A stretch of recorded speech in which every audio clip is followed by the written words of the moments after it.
రైతులు కూరగాయ పంటల నారును సాధారణంగా చదును మళ్లలో పెంచి ప్రధాన పొలంలో నాటుతారు.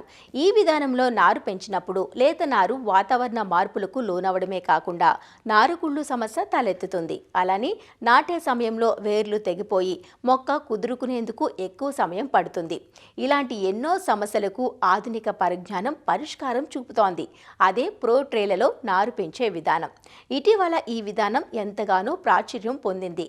మిరప, వంగ, టొమాటో, బంతితో పాటు పుచ్చ, బీర, కాకర వంటి పలు రకాల తీగజాతి నారు మొక్కలను ఈ విధానంలో షేడ్ నెట్ల క్రింద పెంచడం వల్ల ఆరోగ్యకరమైన నారును పొందే అవకాశం ఉంది. రవాణాకు కూడా ఎంతో అనుకూలంగా ఉంటుంది. త్వరగా కుదురుకొని చక్కగా ఎదుగుతుంది. మరి ప్రో ట్రేలలో నారును పెంచే విధానం ఎలా ఉంటుంది? ఎలాంటి మెలకువలు పాటించాలి? వివరాలను ఆచార్య ఎన్జీ రంగా వ్యవసాయ విశ్వవిద్యాలయం, శ్రీకాకుళం జిల్లా నైరా వ్యవసాయ కళాశాల విస్తరణ విభాగం అధ్యాపకులు డాక్టర్ డి చిన్నమనాయుడు నుంచి తెలుసుకుందాం. ఇటీవల కాలంలో ఈ ఉద్యాన పంటలైనటువంటి ఈ కూరగాయల పంటలు కానీ లేదా పూల తోటల పెంపకం కూడా మన ఉత్తర కోస్తా జిల్లా అవనండి, రాష్ట్రం మొత్తం మీద కూడా ఈ వాణిజ్యపరంగా బాగుంటుందని చాలామంది రైతులు ఈ కూరగాయల పంటల వైపు మొగ్గు చూపడం అనేది జరుగుతుంది. ఈ ప్రధానంగా ఏంటంటే ఈ కూరగాయల నారు చాలామంది రైతులు సొంతంగా చేసేటప్పుడు వాళ్ళు ఈ పల్లెం పద్ధతిలో వేయటం అనేది జరుగుతుంటుంది. దానివల్ల చాలా వరకు నారు కుళ్ళు తెగులు రావడం అనేది వచ్చి నష్టపోతున్నారు. అదేవిధంగా అందులో నారు పీకేటప్పుడు కూడా చాలా వరకు డ్యామేజ్ అయిపోతుంది. కాబట్టి ఇలాంటి సమస్యలన్నింటినీ అధిగమిస్తూ ఆరోగ్యకరమైన నారు రావడానికి, అదేవిధంగా ప్రధాన పొలంలో కూడా నాటినా కానీ త్వరగా కుదురుకోవడానికి మనం ఏంటంటే ప్రోట్రే పద్ధతిలో షేడ్ నెట్లలో నారు పెంపకం గురించి కూడా రైతులు అవగాహన పెంచుకొని ఆ పద్ధతిని అవలంబిస్తే వాళ్ళు చాలా రకాలుగా మనకి ఉపయోగకరంగా ఉంటుంది. ఒకటి ఏంటంటే ఈ ప్రోట్రేల్లో కోకోపిట్ వాడి మనం విత్తనం వేస్తాం కాబట్టి విత్తన మొలక శాతం అనేది బాగుంటుంది. వర్షాలు పడినా కానీ నీరు నిలవకుండా ఉంటుంది కాబట్టి నారు ఆరోగ్యంగా ఉండి కుళ్ళు తెగుళ్ళు రాకుండా ఉంటాయి. అదేవిధంగా ఈ ప్రోట్రేల్లో మనం కోకోపిట్ వాడటం వల్ల నారు 25-30 రోజులు పెరిగిన తర్వాత మన ప్రధాన పొలంలో నాటినప్పుడు ఈ కోకోపిట్ ఉండడం వల్ల ఏంటంటే నీరు ఎక్కువ సార్లు పోయాల్సినటువంటి అవసరం ఉండదు. మరి ఈ పద్ధతి ఏంటి, ఎలా చేయాలనుకుంటే దీనికి కావాల్సినవి ఏంటంటే ఈ ప్రోట్రేలు అవసరం ఉంటాయి. ఈ ప్రోట్రేలు కూడా మనకి ఏంటంటే 98 రంధ్రాలు ఉంటాయి. అంటే మనకి బంతి కానీ టొమాటో కానీ వీటి కోసం చేసుకుంటే ఈ 98 రంధ్రాలు కలిగిన ప్రోట్రే సరిపోతుంది. అదేవిధంగా క్యాబేజ్, కాలీఫ్లవర్ కొంచెం ఆకులు వెడల్పుగా ఉంటాయి. వంగ కూడా ఆకులు వెడల్పుగా ఉంటాయి. అది మనకి 54 రంధ్రాలు కలిగినటువంటి ప్రోట్రేలు అందుబాటులో ఉంటాయి. ఒక 3-4 సంవత్సరాల పాటు వాడుకునే విధంగా ఉండేటట్టు ప్రోట్రేలు తీసుకుంటాం. దీనికి ఇంకోటి కావాల్సింది ఏంటంటే కోకోపిట్ ఏ విధంగా వేయాలి అని చూస్తే ఈ విత్తనాలు వేసే ముందు ఈ కోకోపిట్ బ్లాక్స్ని కానీ కోకోపిట్ని తేమ పెట్టి అంటే నీటిని అందించాలి. ఆ కోకోపిట్కి పట్టిన తేమ ఎలా ఉండాలంటే మనం చేతితో కనుక అదిమితే చేతికి తేమ అంటాలి కానీ నీరు కిందకి కారకూడదు. ఆ విధంగా నీటిలో ఆ కోకోపిట్ మిశ్రమాన్ని కలుపుకోవాలి. అదేవిధంగా ఈ కోకోపిట్ ఏంటంటే ఎక్కువ మనకు పోషకాలు అయితే ఉండవు.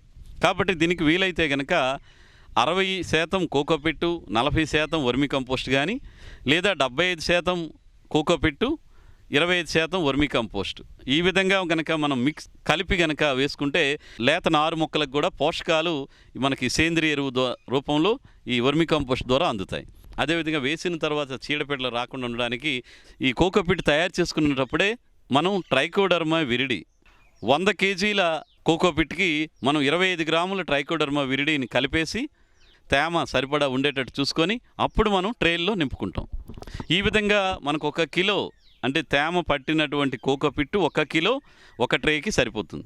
అన్ని రంధ్రాలు బాగా నింపుకోవాలి. నింపిన తర్వాత పైన ఇంకొక ఖాళీ ప్రోట్రేని పెట్టి ఒత్తితే 1/2 సెంటీమీటర్లు లోపలికి వెళ్ళేటట్టు అనచాలి. ఆ మధ్యలో మనం ఏదైతే విత్తనాలు వేస్తామో టమాటా అవనండి, వంగ, క్యాబేజ్, కాలీఫ్లవర్ లేదా పూల మొక్కలకు సంబంధించిన ఏ విత్తనం వేయాలనుకున్నా సెంటర్లో పెట్టి మళ్ళీ దాని మీద మళ్ళీ కోకోపిట్ 1/2 సెంటీమీటర్ వేసి కొంచెం ఒత్తేయాలి. ఇలా నింపుకున్న తర్వాత ఈ ప్రోట్రేలు ఒక 10 వరుసలు వచ్చే విధంగా ఒక ట్రే మీద ఇంకొక ట్రే పెట్టి 10 వరుస వచ్చేటట్టు దొంతరగా చేసుకొని దాని చుట్టూ కూడా మనకి ఈ మామూలు పాలిథీన్ షీట్ని దాని చుట్టేయాలి. ఈ పాలిథీన్ షీట్ ఎందుకంటే ఈ కోకోపిట్లో ఉన్నటువంటి తేమ పోకుండా ఉంటుంది. అదేవిధంగా లోపల కొంచెం ఉష్ణోగ్రత కూడా పుడుతుంది. దీనివల్ల విత్తనాలు బాగా మొలకెత్తుతాయి. మనకి కొంచెం మొలక తెల్లమొన బయటకు వచ్చేటప్పుడు పైన ఉన్నటువంటి పాలిథిన్ షీట్ని తీసేయాలి. తీసి అలాంటి ట్రేల్ని షేడ్ నెట్లోకి మార్చుకోవాలి. వరుసల్లో పేర్చిన తర్వాత మనకి వాటరింగ్ రోజ్ క్యాన్తో అవసరాన్ని బట్టి ప్రతిరోజు మార్నింగ్ ఒకసారి, సాయంత్రం ఒకసారి, మరీ ఎక్కువ నీరు అందించకూడదు. ఆ కోకోపిట్ నానినట్టు తడిచినట్టు మనకి ఆ జేగురు రంగు కలర్ కనిపిస్తుంది, కొంచెం నల్లగా మారినట్టు కనిపిస్తే ఆ మాత్రం తేమ సరిపోతుంది. తర్వాత ఈ తెగుళ్ళు రాకుండా 10వ రోజు, అదేవిధంగా 18వ రోజు ఒకసారి ఈ కాపర్ ఆక్సీక్లోరైడ్ 3 గ్రాములు 1 లీటర్ నీటికి కలిపి మనం కనుక నీటితో పాటుగా కనుక రోజ్ క్యాన్తో అందించుకుంటే మనకి ఈ నారుకుళ్ళు తెగులు అనేది చాలా వరకు తగ్గిపోతుంది.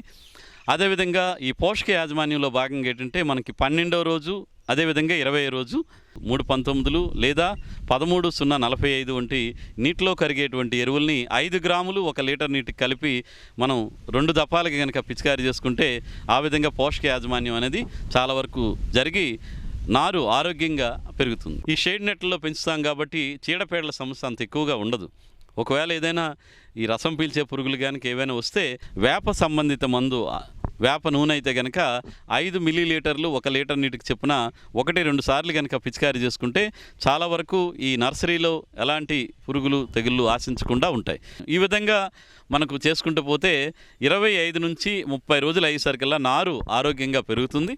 నారు ఆరోగ్యంగా పెరిగినప్పుడు మనకి ఎప్పుడైతే అవసరం వస్తుందో నారు తీయాలనుకుంటే ఒక పూట నీటిని ఆపేస్తాం, చివరిగా నీరు పోయకూడదు. అలా చేసినప్పుడు మీరు కనుక నారు మొక్క తోలక పైన కాండం పట్టుకొని కనుక పైకి తీస్తే మీకు మొక్కతో పాటు తెల్లని వేరు వ్యవస్థ కనిపిస్తుంది.